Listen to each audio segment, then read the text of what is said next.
तेरे ही मंदिर में हम चढ़ाते हैं बलिदान। स्तुति तेरी गाते सभी भक्ति में झूम, तुझको करे सम्मान।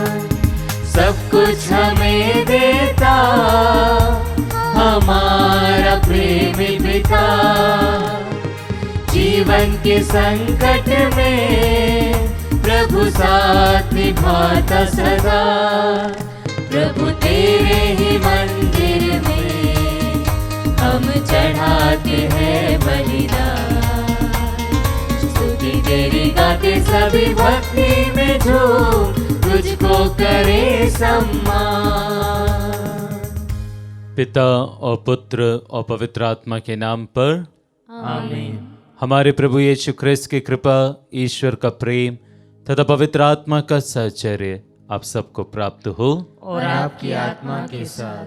ख्रिस्त में प्रिय भाइयों बहनों, एक बार फिर से हम प्रभु के मंदिर में उसके वेदी के सामने हैं।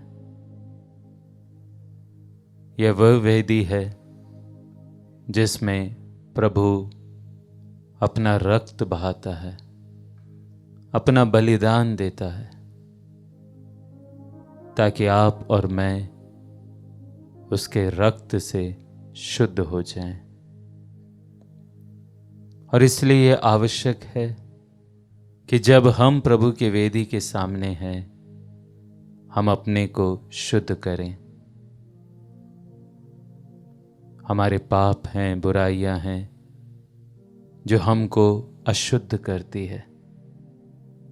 हमारी कमजोरियां, हमारा गुस्सा, हमारी जलन की भावना,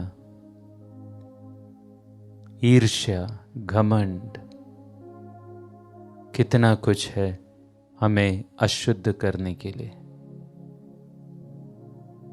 लेकिन प्रभु का रक्त इन सब बातों से हमें शुद्ध कर देता है। तो आइए सारे हृदय से पश्चाताप करते हुए प्रभु के वेदी के सामने अपने गुनाहों के लिए क्षमा मांगे, ताकि इस मिस्सा बलिदान में योग्य रीति से भाग लें और उसके रक्त के द्वारा हम शुद्ध हो जाएं।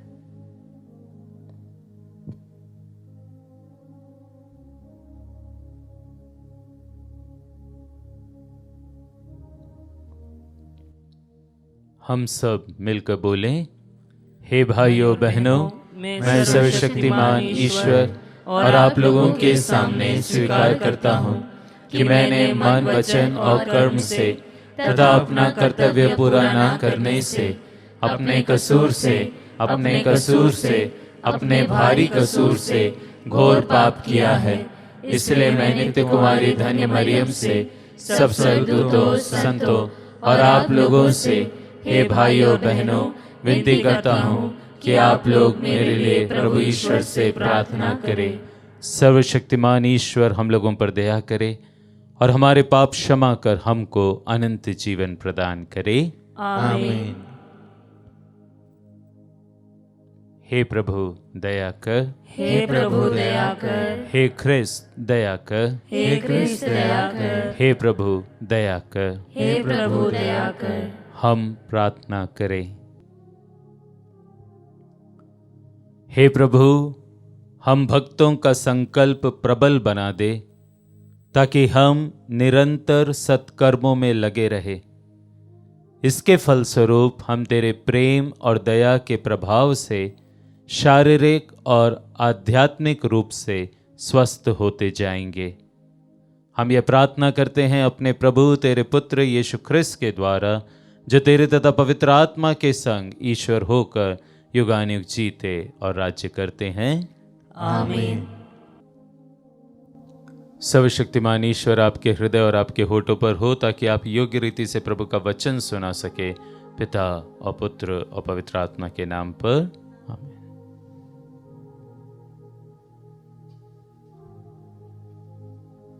पहला पाठ प्रकाशना ग्रंथ अध्याय 20 वाक्य संख्या 1 से 4 एवं 11 से अध्याय 21 वाक्य संख्या 2 तक।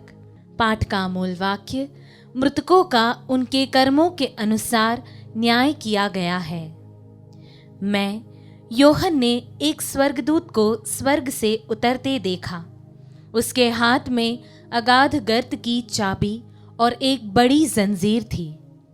उसने पंखदार सर्प को, उस पुराने सांप अर्थात इब्लिस या शैतान को पकड़कर 1000 वर्ष के लिए बांधा और उसे अगाध गर्त में डाल दिया। उसने अगाध गर्त बंद कर उस पर मुहर लगाई, जिससे वह सर्प 1000 वर्ष पूरे हो जाने तक राष्ट्रों को नहीं बहकाए। इसके बाद थोड़े समय तक उसे छोड़ दिया जाना आवश्यक है। मैंने सिंहासन देखा, जो उन पर बैठने आए उन्हें न्याय करने का अधिकार दिया गया। मैंने उन लोगों की आत्माओं को भी देखा, जिनके सिर यीशु के साक्ष्य और ईश्वर के वचन के कारण काटे गए थे, जिन्होंने पशु और उसकी प्रतिमा की आराधना नहीं की थी और जिन्होंने अपने माथे और हाथों पर पशु का चिन्ह नहीं अंकित होने दिया था। वे पुनर्जीवित होकर मसीह के साथ 1000 वर्ष तक राज्य करते थे।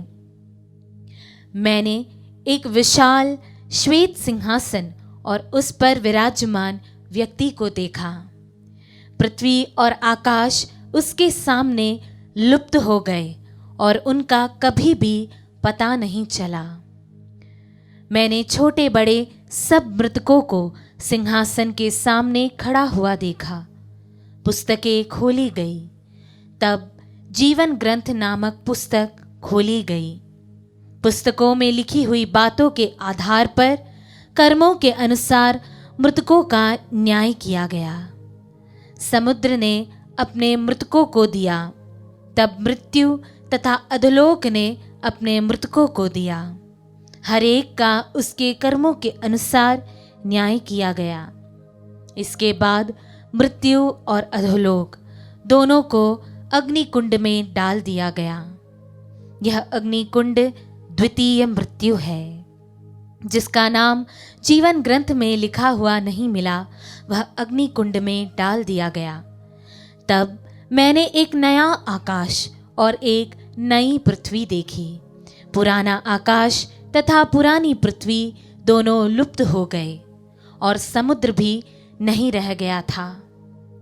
मैंने पवित्र नगर नवीन यरूशलेम को ईश्वर के यहाँ से आकाश से उतरते देखा। वह अपने दुल्हे के लिए सजाई हुई दुल्हन की तरह अलंकृत था। प्रभु की वाणी। ईश्वर को धन्यवाद। भजन अनुवाक्य। देखो, यह है मनुष्य के बीच ईश्वर का निवास। देखो, यह है मनुष्य के बीच ईश्वर का निवास। प्रभु का प्रांगण देखने के लिए मेरी आत्मा तरसती रही है। मैं उल्लसित होकर तन मन से जीवंत ईश्वर का स्तुतिगान करता हूँ। अनुवाक्य। देखो, यह है मनुष्यों के बीच ईश्वर का निवास। गौरैया को बसेरा मिल जाता है और अबाबील को अपने बच्चों के लिए घोंसला। हे विश्वमंडल के प्रभु, मेरे राजा, मेरे ईश्वर, मुझे तेरी वेदियां प्रिय है। अनुवाक्य। देखो, यह है मनुष्यों के बीच ईश्वर का निवास। तेरे मंदिर में रहने वाले धन्य हैं, वे निरंतर तेरा स्तुतिगान करते हैं। धन्य है वे जो तुझसे बल पाकर तेरे पर्वत सियोन की तीर्थ यात्रा करते हैं। अनुवाक्य। देखो, यह है मनुष्यों के बीच ईश्वर का निवास। जय घोष। हालेलुया। उठकर खड़े हो जाओ और सिर ऊपर उठाओ, क्योंकि तुम्हारी मुक्ति निकट है। हालेलुया।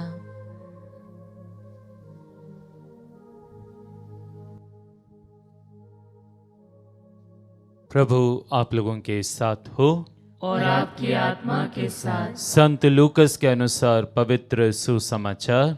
हे प्रभु, तेरी महिमा हो। यीशु ने अपने शिष्यों को यह दृष्टांत सुनाया, अंजीर और दूसरे पेड़ों को देखो, जब उनमें अंकुर फूटने लगते हैं तब तुम सहज ही जान लेते हो कि गर्मी आ गई है। इसी तरह जब तुम इन बातों को होते हुए देखोगे तो जान लेना कि ईश्वर का राज्य निकट है। मैं तुमसे कह देता हूं, इस पीढ़ी के अंत हो जाने के पूर्व ही ये सब बातें घटित हो जाएंगी। आकाश और पृथ्वी टल जाए तो टल जाए, परंतु मेरे शब्द नहीं टल सकते।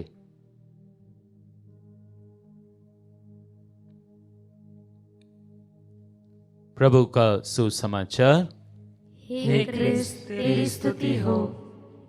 ख्रिस्त में प्रिय भाइयों और बहनों, आज जो दृष्टांत प्रभु सुनाते हैं वो महज 2 या 3 वाक्यों का दृष्टांत है। प्रभु कहते हैं कि अंजीर और दूसरे पेड़ों को देखो, जब उसमें अंकुर फूटने लगता है तो तुम्हें पता है कि गर्मी का मौसम आ रहा है। That's all. और फिर यीशु उसकी तुलना करते हैं कि जब तुम इन सब बातों को होते हुए देखोगे तो जान जाओगे कि ईश्वर का राज्य निकट है। ऑफ कोर्स हमको समझना है कि प्रभु किस संदर्भ में ये बातें कर रहे हैं। प्रभु बहुत सी बातें बोले हैं जिन्हें हमने इन दिनों सुसमाचार में सुना है कि उस अंतिम यीशु के पुनरागमन के पहले क्या क्या बातें घटेंगी। और फिर उस संदर्भ में यीशु कहते हैं कि जब तुम इन सब चीज़ों को होते हुए देखोगे तो तुमको समझ जाना चाहिए कि ईश्वर का राज अब निकट आ गया है। प्रिय भाइयों बहनों, जरूर हमको उस प्रभु के पुनरागमन के, उसके दोबारा आगमन की तैयारी करनी है, उसकी बाट जो होनी है उसका इंतजार करना है। लेकिन एक प्रश्न हमको अपने आप से पूछना है कि ईश्वर का राज्य प्रारंभ कब हुआ है? कब ईश्वर का राज्य प्रारंभ होगा या हुआ है? क्या हम कहेंगे जब दोबारा यीशु इस संसार में आएंगे तब ईश्वर का राज्य प्रारंभ होगा? जी नहीं। ईश्वर का राज्य तो ईश्वर यीशु के संसार में आने के साथ ही प्रारंभ हो गया। और आप और मैं, जो कोई भी बपतिस्मा संस्कार ग्रहण किया है, वो ईश्वर के राज्य के अधिकारी हैं, वो ईश्वर के राज्य के सदस्य हैं। और इसलिए बपतिस्मा पाने के बाद मैं भी ईश्वर के राज्य का हूं। और इसलिए ये जो वाक्य प्रभु ने आज कहा ना कि तुम सहज ही जान जाओगे कि ईश्वर का राज्य तुम्हारे बीच में आ गया है, इस प्रश्न के उत्तर के लिए या इस प्रश्न के लिए हमें प्रभु के पुनरागमन तक का इंतजार करने की आवश्यकता नहीं है। ये प्रश्न हमें हमारे दैनिक जीवन में, आज के जीवन में भी इसका उत्तर हमको मिल सकता है। कब हम कह सकते हैं कि ईश्वर का राज्य हमारे बीच में आ गया है? और जैसा दृष्टांत प्रभु ने सुनाया, कुछ वैसे ही दृष्टांतों को मैं आपके समक्ष रखूंगा। अभी जिस चैपल में मैं हूं, इस चैपल में लाइट्स ऑन हैं। मुझे ऐसा कहने की आवश्यकता है क्या? मुझे किसी को बोलने की आवश्यकता है क्या कि अभी फिलहाल ये लाइट ऑन है? बिल्कुल नहीं। क्यों? क्योंकि इस चैपल में प्रकाश है, रोशनी है, उजाला है। और चूंकि हम प्रकाश में हैं, उजाले में हैं, रोशनी में हैं, हमको पता है कि यहां पर ये लाइट ऑन है। प्रिय भाइयों बहनों, कोई भी चीज छिपी हुई नहीं है। यदि हम ईश्वर के साथ हैं तो हमारे कार्यों के द्वारा खुद को, लोगों को, दूसरों को और स्वयं ईश्वर को पता लग जाएगा कि हां, यह व्यक्ति ईश्वर के राज्य का है। That's all. जब मैं सेमिनरी में था तो बहुत से लोग जाया करते थे चैपल में पर्सनल प्रार्थना करने के लिए। जानते हैं क्यों? क्योंकि कई बार हमारे जो इंचार्ज फादर्स थे वो हमसे पूछते थे, क्या तुम पर्सनल प्रार्थना करते हो या नहीं? हमने देखा है, मैंने देखा है कि कई बार तो लोग जानबूझकर फादर के सामने चैपल में जाते थे। लेकिन मुझे हमेशा से यही लगता था कि यदि एक व्यक्ति अपने जीवन में कुछ कर रहा है तो उसको दिखाने दर्शाने की जरूरत नहीं है, क्योंकि कभी ना कभी कहीं ना कहीं वो लोगों के नजर में आ ही जाएगा। यदि आप प्रार्थना करते हो तो उसका ढिंढोरा पीटने की कोई आवश्यकता नहीं। कभी ना कभी कहीं ना कहीं लोगों के नजर में आ ही जाएगा कि आप प्रार्थनामय हो। यदि आपके जीवन में प्रेम है तो उसका भी ढिंढोरा पीटने की कोई जरूरत नहीं।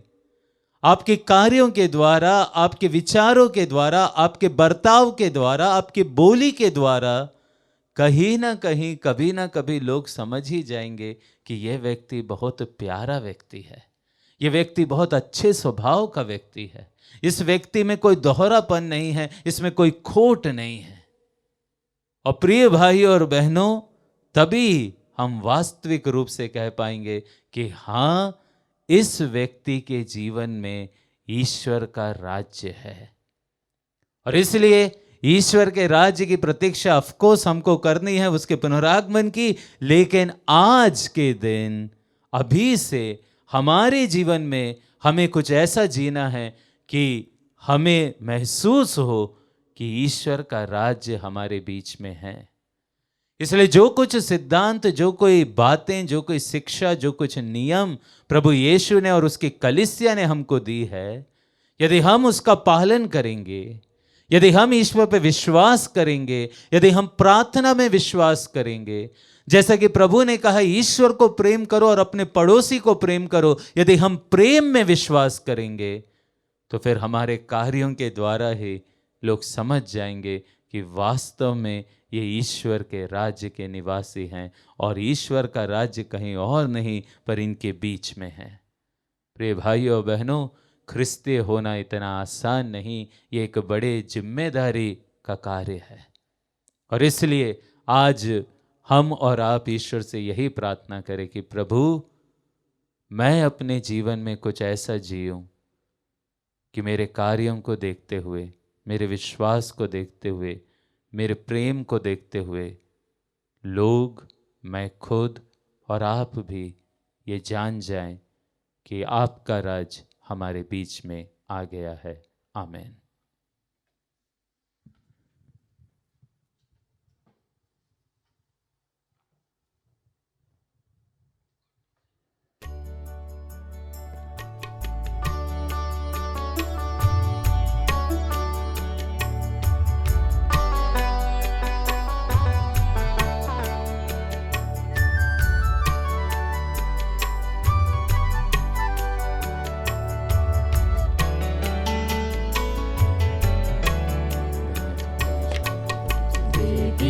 के पास हम पधारे, अर्पण करने को हमारे, अपने स्वयं को हमारे देने को हाथों तुम्हारे। इन भेंट वस्तु के साथ हम कलमश बिन दिल हमारा, इन भेंट वस्तु के साथ हम कलमश बिन दिल हमारा, तुझको चढ़ाने को आते हैं दिल हम समा कर, के पास हम पधारे, अर्पण करने को हमारे, अपने स्वयं को हमारे देने को हाथों तुम्हारे। प्रिय भाइयों बहनों, प्रार्थना कीजिए कि सर्वशक्तिमान पिता ईश्वर मेरा और आप लोगों का ये बलिदान स्वीकार करे। प्रभु अपने नाम की स्तुति तथा महिमा के लिए और हमारे तथा अपने समस्त पवित्र कलीसिया के लाभ के लिए आपके हाथों से बलिदान स्वीकार करे। हे प्रभु, ये पवित्र दान कृपा पूर्वक ग्रहण कर तूने ही इन्हें चढ़ाने की आज्ञा दी है। इन उपहारों के द्वारा हम तेरे प्रेम के योग्य बन जाएं और सदा तेरी आज्ञाओं का पालन करते रहे, हमारे प्रभु ख्रिस्त के द्वारा। आमीन। प्रभु आप लोगों के साथ हो और आपकी आत्मा के साथ। प्रभु में मन लगाइए। हम प्रभु में मन लगाए हुए हैं। हम अपने प्रभु ईश्वर को धन्यवाद दें। यह उचित और न्याय संगत है। हे प्रभु, पवित्र पिता, सर्वशक्तिमान और शाश्वत ईश्वर, ये वास्तव में उचित और न्याय संगत है। हमारा कर्तव्य तथा कल्याण है कि हम सदा और सर्वत्र तुझे धन्यवाद दें। जिस प्रकार तूने अपने प्रिय पुत्र के द्वारा मानव जाति की सृष्टि की, उसी प्रकार अपनी अपार दयालुता के कारण उन्हीं के द्वारा उसका नवनिर्माण भी किया। इसलिए यह शोभनीय है कि तेरी सृष्टि तेरी सेवा करे, मुक्ति प्राप्त लोग तेरी प्रशंसा करे और तेरे संत जन एक हृदय से तेरा जय जयकार करें। इसलिए हम भी समस्त स्वर्गदूतों के साथ मिलकर आनंद पूर्वक तेरा यशोगान करते हैं।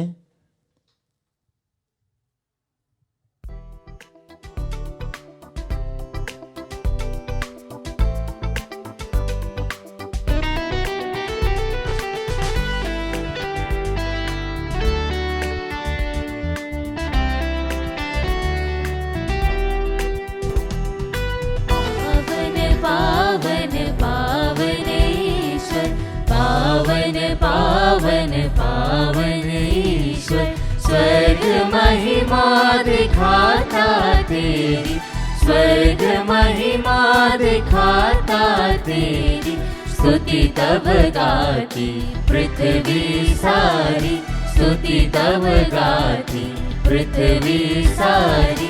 जय जय जय प्रभु जय हो तेरी, जय जय जय प्रभु जय हो तेरी। पावन पावन पावन ईश्वर, पावन पावन पावन ईश्वर। हे प्रभु, तू वास्तव में पवित्र है, सारी पवित्रता का स्रोत है।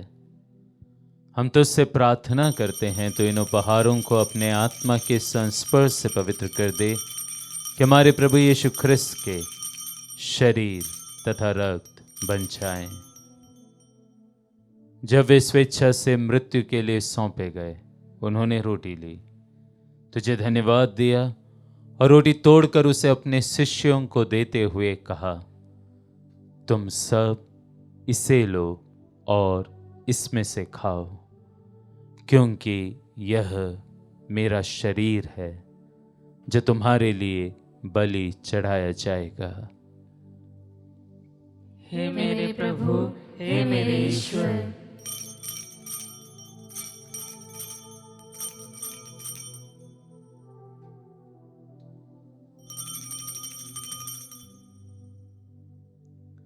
इसी भांति भोजन के बाद उन्होंने कटोरा लिया, तुझे धन्यवाद दिया और उसे अपने शिष्यों को देते हुए कहा, तुम सब इसे लो और इसमें से पियो, क्योंकि यह मेरे रक्त का कटोरा है, नवीन और अनंत व्यवस्थान का रक्त, जो तुम्हारे और बहुतों के पापों की क्षमा के लिए बहाया जाएगा। तुम मेरी स्मृति में यह करो। हे मेरे प्रभु, हे मेरे ईश्वर।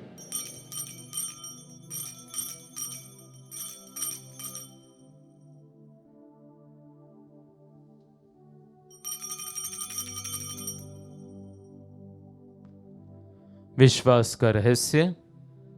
हे प्रभु, हम तेरी मृत्यु तथा पुनरुत्थान की घोषणा तेरे पुनरागमन तक करते रहेंगे। इसलिए हे प्रभु, हम ख्रिस्त की मृत्यु और पुनरुत्थान की स्मृति में तुझे जीवन की रोटी और मुक्ति का कटोरा चढ़ाते हैं। हम तुझे धन्यवाद देते हैं कि तूने हमें अपने सम्मुख उपस्थित होने और अपनी सेवा करने का सौभाग्य प्रदान किया है। हमारा नम्र निवेदन है कि हम सब ख्रिस्त का शरीर और रक्त ग्रहण करके पवित्र आत्मा के द्वारा एकता के सूत्र में बंधे रहे। हे प्रभु, हमारे संत पिता फ्रांसिस, हमारे धर्माध्यक्ष थॉमस मैथ्यू और सभी याजकों के साथ विश्व भर में फैली अपनी कलीसिया की सुधि ले तथा इसे प्रेम में सिद्ध बना दे। हमारे उन भाई बहनों की भी सुधि ले जो पुनरुत्थान की आशा में परलोक सिधार चुके हैं।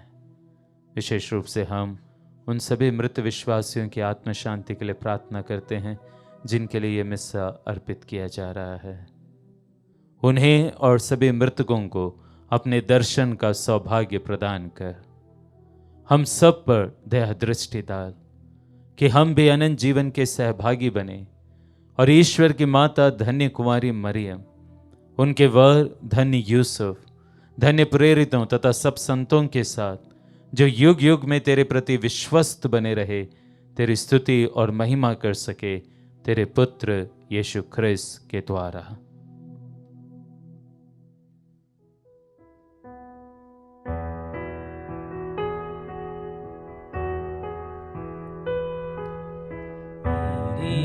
प्रभु ख्रिस्त के द्वारा, इन्हीं के साथ और इन्हीं में,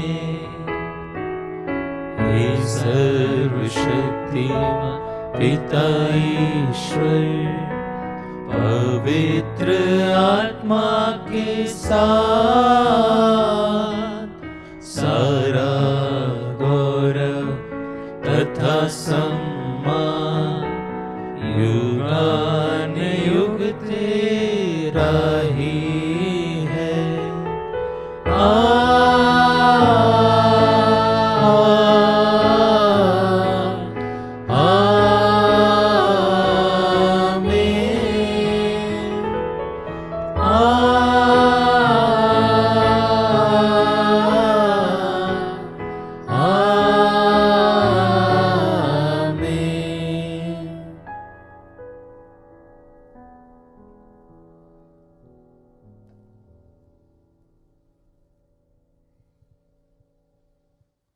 मुक्तिदाता के आदेश पर और दिव्य शिक्षा से सुदृढ़ होकर हम साहस के साथ प्रेम पूर्वक प्रार्थना करते हैं।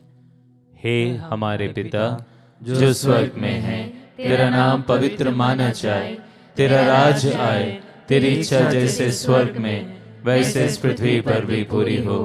हमारा प्रतिदिन का आहार आज हमें दे और हमारे अपराध हमें क्षमा कर जैसे हम भी अपने अपराधियों को क्षमा करते हैं, और हमें परीक्षा में न डाल परंतु बुराई से बचा। हे प्रभु, हम तुझसे प्रार्थना करते हैं सभी बुराइयों से हमें बचा और इस जीवन में हमें कृपा पूर्वक शांति प्रदान कर। हम तेरी दया से सदा पाप से दूर और हर विपत्ति से सुरक्षित रहे और उस दिन की प्रतीक्षा करते रहे जब हमारे मुक्तिदाता यीशु ख्रिस्त फिर आकर हमारी धन्य आशा पूरी करेंगे। क्योंकि तेरा राज्य, तेरा सामर्थ्य और तेरी महिमा अनंत काल तक बनी रहती है। हे प्रभु यीशु ख्रिस्त, तूने अपने प्रेरितों से कहा है, मैं तुम्हारे लिए शांति छोड़ जाता हूं, अपनी शांति तुम्हें प्रदान करता हूं। तू हमारे पापों पर नहीं, अपनी कलीसिया के विश्वास पर दृष्टि डाल और कृपा पूर्वक उसे शांति तथा एकता प्रदान कर तू युगानुग जीता और राज्य करता है। आमीन। प्रभु की शांति सदा आप लोगों के साथ रहे और आपकी आत्मा के साथ। हम परस्पर शांति अभिवादन करें। ख्रिस्त की शांति। हे ईश्वर के मेमने, तू संसार के पाप हर लेता है, हम पर दया कर। हे ईश्वर के मेमने, तू संसार के पाप हर लेता है, हम पर दया कर। हे ईश्वर के मेमने, तू संसार के पाप हर लेता है, हमें शांति प्रदान कर। हे प्रभु यीशु ख्रिस्त, हम तेरा शरीर तथा रक्त ग्रहण करने वाले हैं। ये हमारे लिए विचार और दंड का कारण न बने, बल्कि तेरी दया से हमारा तन मन सुरक्षित और स्वस्थ रखें।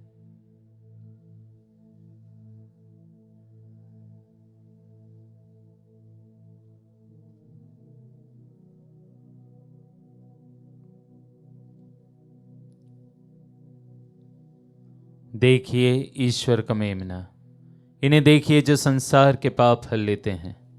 धन्य है वे जो मेमने के इस भोज में बुलाए गए हैं। हे प्रभु, मैं इस योग्य नहीं हूँ कि तू मेरे यहाँ आए, किंतु एक ही शब्द कह दे और मेरी आत्मा चंगी हो जाएगी।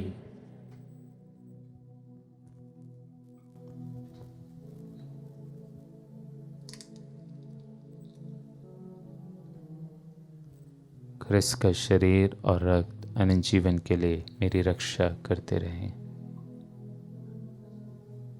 हे मेरे प्रभु यीशु, मैं सारे हृदय से विश्वास करती हूँ कि आप पवित्र यूकरिस्तीय संस्कार में उपस्थित हैं।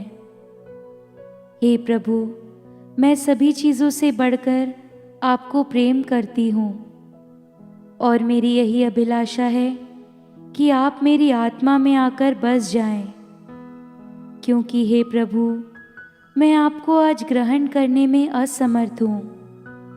हे प्रभु, आध्यात्मिक रूप से आकर मेरे हृदय में समा जाइए।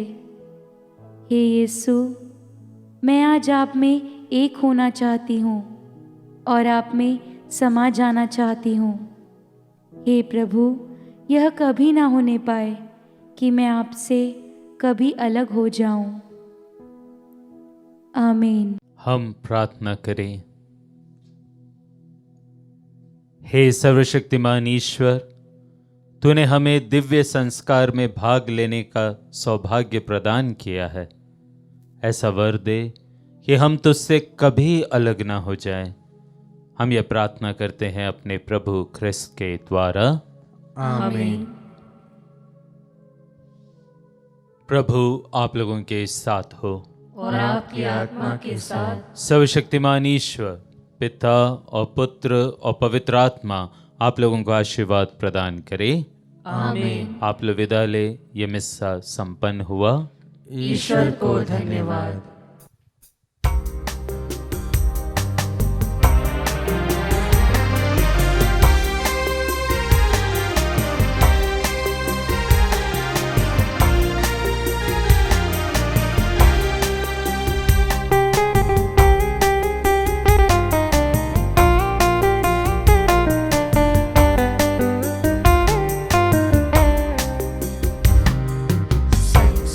चलो प्रभु जी मेरे संग संग चलो, प्रभु जी मेरे संग संग चलो, प्रभु जी मेरे संग संग चलो, प्रभु जी मेरे।